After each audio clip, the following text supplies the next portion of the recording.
Hey, we are live. Yeah. Woo! We did it. I don't know. I need to get away from this light.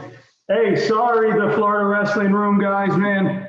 Obviously, with everybody being homeschooled and everybody doing Zooms, it's been taking a while to get on. And I've had to restart about 6 times and flip over 3 times, and now I'm on a different computer. So if anybody out there does have questions for him, just text me 407-414-1137 because I cannot currently see Facebook. So if you put a question there, because I'm not attempting to switch back and forth because I'm on and I'm happy because it took us 41 minutes to do this. So Brandon, man, what a grueling process. I'm so sorry. Please don't hold this against us. Please come back anytime. And so can you hear me? Yeah, I hear you good. All right. Hey, so obviously we're here with Brandon George. Most of you obviously know he's the head coach of SEU, the Fire over in Lakeland. They've got a great program that they've built over there. It's gotten to a point where it's starting to attract other NAIA programs to the state, which is good. You're building a great wrestling following. And of course, your family's at a school that doesn't suck either, right? Like Gibson, they're pretty good. Okay. So there's a good bloodline there, right? Something like that, yeah. Yeah. Hey, so welcome, man. And tell us how it's going over there at SCU. Obviously, you're a little affected, but what you're doing with the guys and stuff. Yeah, I mean, everything's going really well. We had a great season this year, obviously. Currently, you know, all my guys are at home, obviously. The school's kind of on. So I'm trusting these guys to go outside, find a tree limb, do pull-ups, push-ups, runs. You know, it's tough being away from the team this long and not being able to get on a wrestling mat with them, and just see them every day. You know, even I'm just used to those guys coming through my office every single day, hang out for 5-10 minutes in between classes or whatever it is. So it's kind of tough not getting to see them, and I'm not going to get to see them really again until August. So it's going to be a long stretch for us. Oh yeah, I mean that's got to be tough, especially on a coach. Yeah, it's not fun, man. You know, it's tough because and obviously there's no social distancing in wrestling, so we got to be right on top of each other, right? Yeah, exactly. And you know, we ended our year on a pretty high note, so we were all really looking forward to getting back on the mat after nationals and, you know, improving and cleaning up some things, and then this hit us. So we're figuring it out. So tell us, what was the record this year? Oh, I want to say we were 17 and 5 or 6 maybe.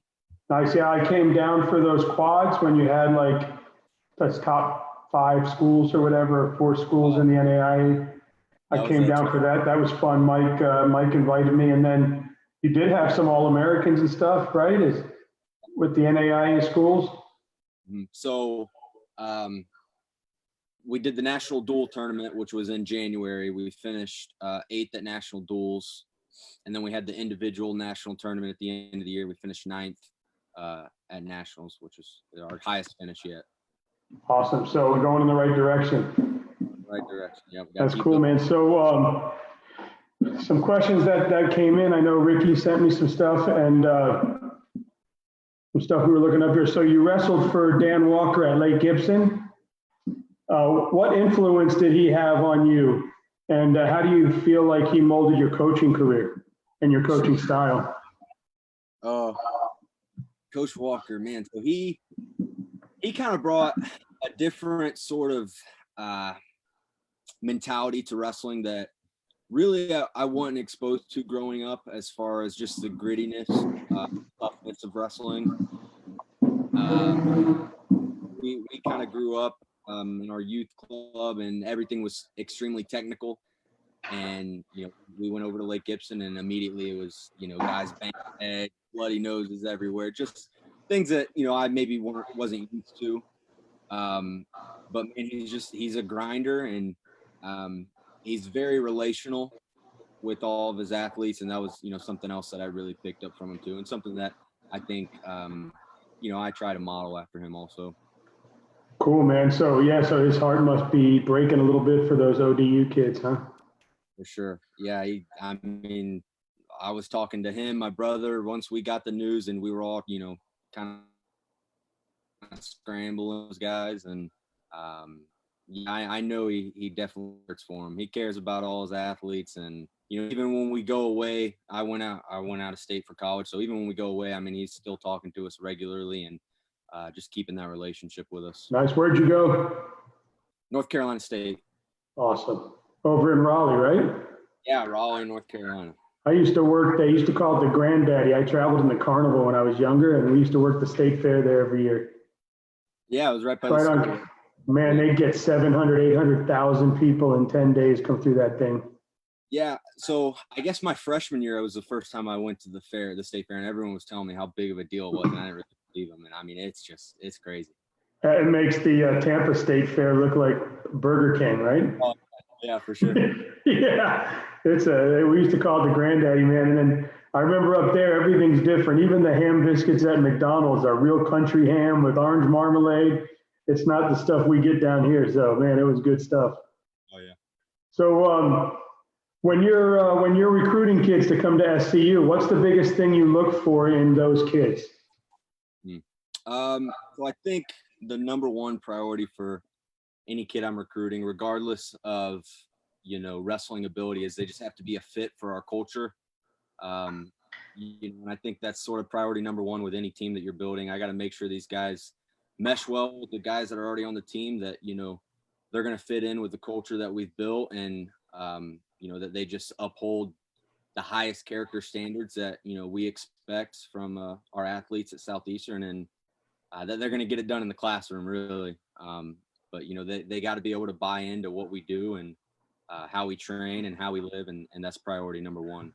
Yeah, and that kind of transitions to my next question. I was going to see, how difficult is it to help them kind of balance, new lifestyle as on a college campus, keeping the grades up, and also, being a force in the wrestling room?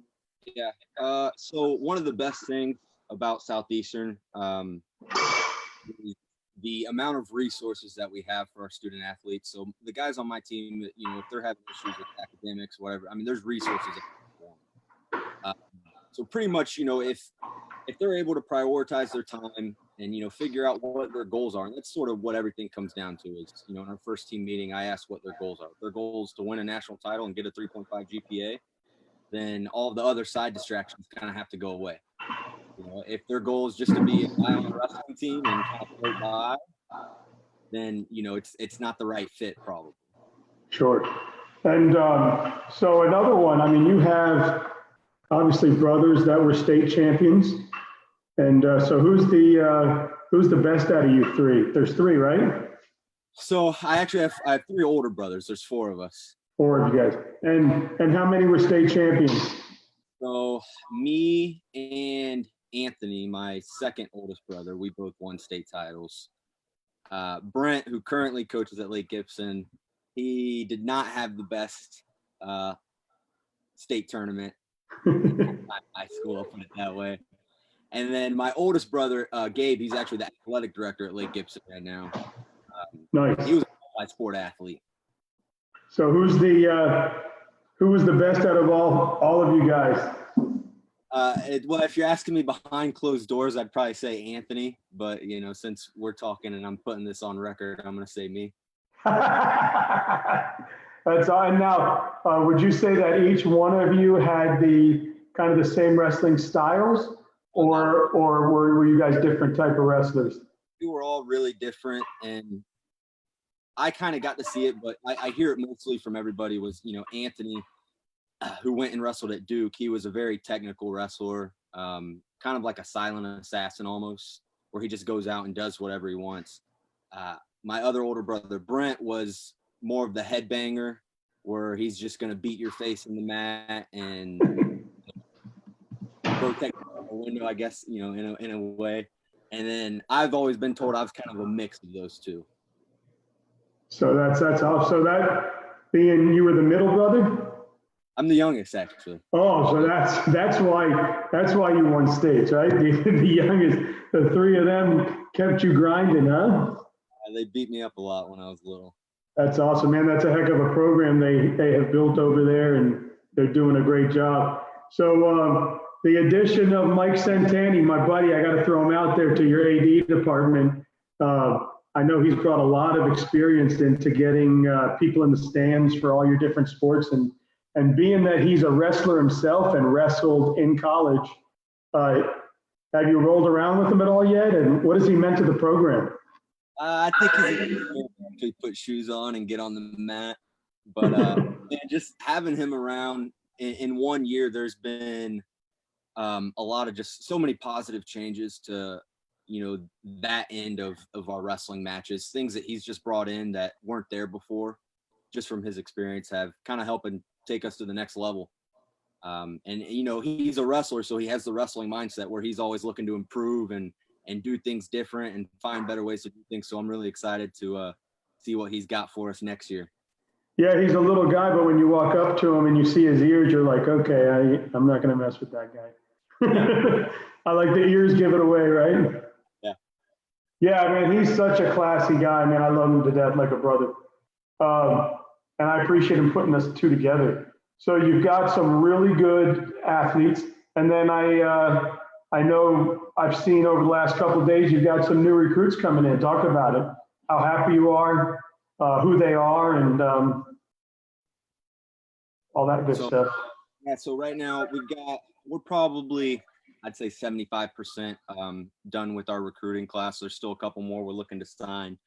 But as of right now, I mean, we got Cole Drake just recently committed, state champ, obviously 3A. He was a 160 pounder who is just, man, he's a phenomenal kid, comes from a great family. And he's got great grades, and he loves wrestling, which is just one of those things that I always look for. We just had Evan Butler commit last night, also a kid from Lake Gibson, who I think kind of under the radar, not really, but he's just, man, he's the sky's the limit for him. And I think people who watch him wrestle can see that. He hasn't been wrestling for a very long time. He's a tough kid who loves to fight and scrap. So really excited to having him on the program. We have another Lake Gibson kid, Alex Rosario, who, man, he's a tough kid, super strong, and gets it done in the classroom. Really nice kid too, man. Another piece of that puzzle that I look for in my recruit. That's awesome. Yeah, then we got another kid from Georgia, two-time state champ from Georgia, Trevor Borum, 4.5 GPA, man. Loves to wrestle, really great kid. We've another kid from Georgia, Brent Paravecchio, is a state champ, comes from a great family, great grades. I think like the big thing about this class right now is, they're state champs, but all of them have, 3.0s, 3.5s, 4.0s, which is something that, in the past, it's been kind of one or the other for us, where our recruiting classes they were all state champs, but, they weren't quite getting it done in the classroom. Or we've had recruiting classes with no state champs, but they all, had 4.0. So it's really cool to get a good mix this year. That's awesome, man. And it's got how long have you been at SEU now? So I've been there from the start. I was the assistant coach for 4 years, and then this past year was my first year as head coach. Man, it's got to be a surreal experience to coach your home college team, huh?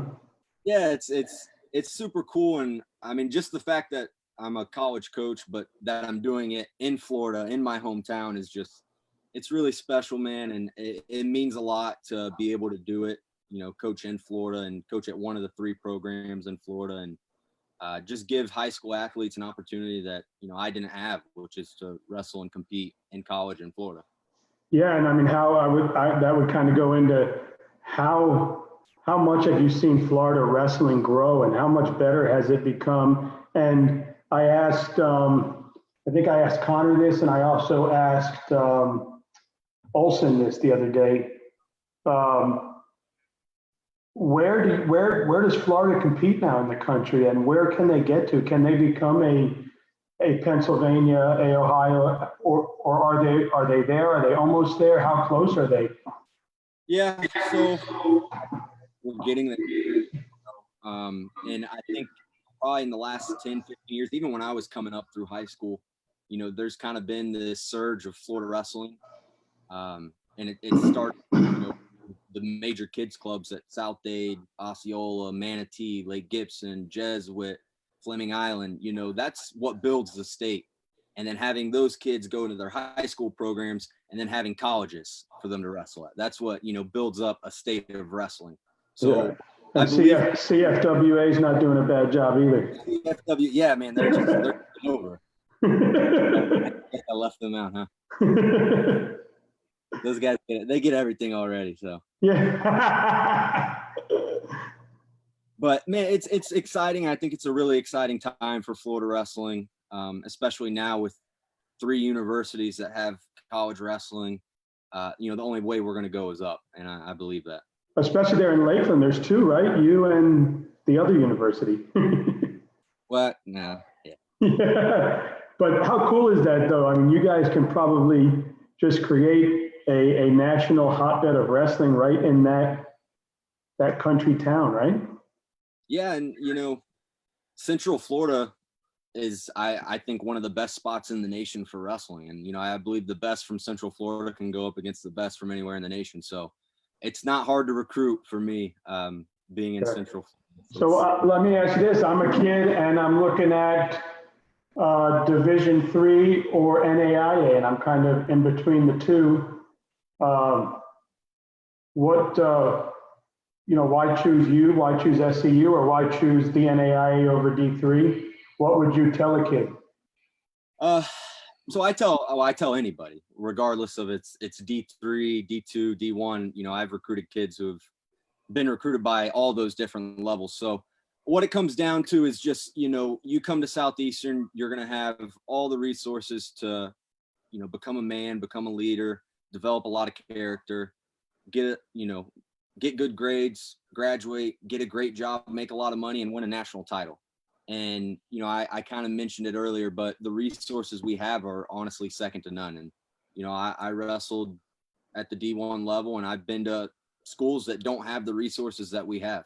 We have a multi-million-dollar wrestling facility that a lot of programs, regardless of, whatever division they're in, they don't have that. So it's a huge selling point for us to know that the university is bought into wrestling at Southeastern, and they care about it and they support it. And you're getting that from the top bottom at SEU. It is a very cool room, and I enjoyed watching a match in there. The way the stands come right over the mats and everything, man, it makes you feel like you really belong there and people care. And walking that campus was awesome with Mike, and he was showing me around and the amazing facilities you have there. He drove me around the campus, the housing, the houses right there, right off campus that might as well be on campus, that are owned by the school that they lease out to the kids or use as barracks. I say barracks. It's not barracks, dorms, and all that good stuff. So yeah, man, that's awesome. And what a great program and great things you've done there with the wrestling. So I know before we go here, I know Ricky likes to throw off these 10 questions. I don't know if you've heard them before, and I'm going to take what he sent me, and then, sooner or later I'll make up my own, but I'll go. These are pretty cool. So folk style or freestyle? Freestyle. Freestyle. Ice cream cake or birthday cake? Ooh. That's a tough one. Singlet or two-piece? Singlet. Coke or Pepsi? I actually don't drink soda. Connor said the same thing. Phoebe was like, neither. I can't answer that one. I don't drink soda. So what does he have here? Rap or country? Country, for sure. Garth Brooks. Garth Brooks. Brands or Sanderson? Ooh, Sanderson. Iowa or Penn State? Southeastern. Southeastern. Perfect. Bowling or fishing? Fishing. Snow skiing, water skiing? I can't do either, but I'd say snow skiing. It is fun. We missed out this year. We had to cancel our trip with the kids. They do the snowboarding. I did it one time. I wasn't very good. Hey, NAIA or D1? NAIA for sure. Hey, God willing, we'll get through all this and we'll get on the other end, and all your wrestlers will be back in town. I'll do what I can to get down there again during the season and watch another one of your tournaments you have there in the building. And it's been a pleasure talking with you, and I do appreciate you coming on. And again, sorry to you, sorry to the Florida Wrestling Room. We obviously had some delays there with everybody being homeschooled and on computers and Zoom meetings, so it's been tough. Now, again, before we go, is there anything that you'd like to say to everybody? Talking about wrestling life, focus, what to do right now during the off season, and to stay prepared? Yeah, I think specifically right now, and this is exactly what I'm telling my team is, we got to be able to control what we can control. Right now we can't control that we can't get on a wrestling mat. We can't, go do the things that we're used to doing, but we can go outside. We can do 1,000 push-ups a day. We can still study, focus on our grades. There's a million things we can still control right now to help us be successful next season. So, the high schoolers that can't get in a room right now, there's still a million things you could do to be getting better right now. Awesome. Yeah, that's, I know my son's been outside hitting the weights and doing some of whatever he does on the mat just to keep himself breaking a sweat and kind of moving around a little bit. He ended the season wrestling, how they do a 2-pound at the end of the season. So he was at 140, but I think he's walking around probably already around 150, 151 already. So I think we expected that. He's 14, so he's starting to grow. Yeah, big kid. Yeah. So I was 100 pounds when I was 14. So. Oh, nice. Yeah, I mean, I keep telling Mike, if you guys ever do a camp down there or anything, let me know. I'd love to bring Daniel down and let him roll around with you guys. It's always good to have him around high, well-trained athletes like that. So it'd be my pleasure to bring him down and let him roll around with you guys. Definitely. And if you haven't been down to see an SEU wrestling match before we hang up, it was so much fun. The room was amazing. They've got a great cafeteria right across the street. They serve food there. They're very welcoming, and you're right on top of the mat. So it's really dope, man. And I had a great time. So thank you. Thank Mike for putting this together. And hey, use this platform anytime you want, man. Just reach out to me. You have my cell phone number. We can jump on if you got anything to talk about. If you want to get something off your chest wrestling wise, whatever, man. Blow off some steam. Let's do it. Sounds good. All right, buddy, you take care and be safe, and just pretend like you're still on here so you don't have to change diapers. Yeah, right. See you, brother. Thank you. See you.